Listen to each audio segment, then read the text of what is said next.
Hi everyone. লোটে মাছ খাও? আমি আগে পালিয়ে যেতাম জানো, আর এখন হাত চেটে খাই। এক সময় লোটে মাছের নাম শুনলেই নাক সিটকাতাম। মা বলতো, একবার খেয়ে দেখ, মন বদলে যাবে। আমি কিন্তু শুনতাম না। কিন্তু আজ আজ আমি নিজেই বাজারে গিয়ে বলি, ভালো দেখে লোটে দাও না ভাই। এই মাছটার সাথে এখন আমার একটা সম্পর্ক তৈরি হয়েছে, যে গন্ধে, স্বাদে ও স্মৃতিতে। এই তো জীবন, বদলাতে সময় লাগে না, কিন্তু শুধু একটা ভালো রান্না লাগে, তাই না বলুন?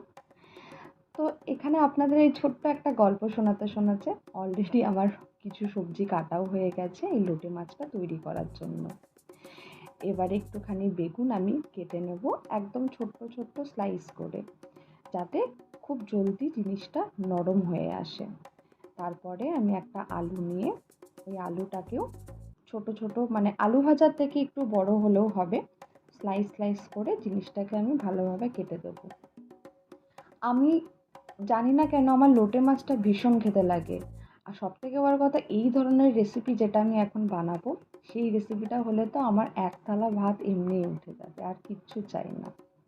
তারপরে একটু আমি কয়েকটা কাঁচা লঙ্কা নিয়ে সেগুলোকে চিড়ে নেব। এই যে এখানে আমার সব কাটাকুটি অলমোস্ট রেডি। আর হ্যাঁ, আর একটা জিনিস, আমি এখানে একটু রসুন থেতো করে রেখে দিয়েছিলাম। তারপরে কি রান্না শুরু করা যাক। কড়াই গরম হলে কড়াইয়ের মধ্যে একটু সর্ষের তেল দিয়ে ওই যে রসুন থেতো করাটা আছে তার থেকে একটুখানি রসুন নিয়ে জাস্ট ফোড়ন দেবেন, বাকিটা রাখবেন, ওটা রান্নার শেষে কাজে লাগবে।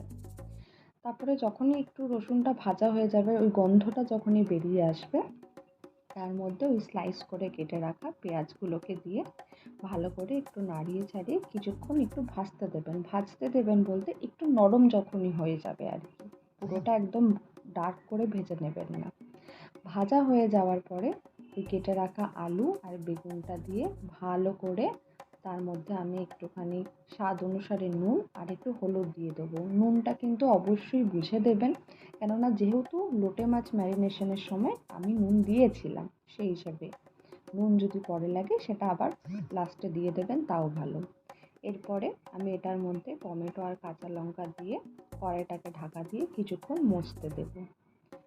এরপরে ঢাকা খোলার পরে যখনই আমি এটা একটু নাড়াতে গেলাম, দেখলাম যে কিছুটা মজে এসছে।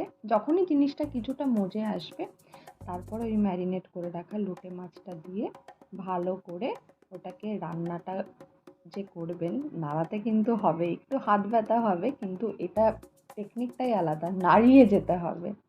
তারপরে লোটে মাছটা দেওয়ার পরে আমি কাঁচা লঙ্কা দিয়ে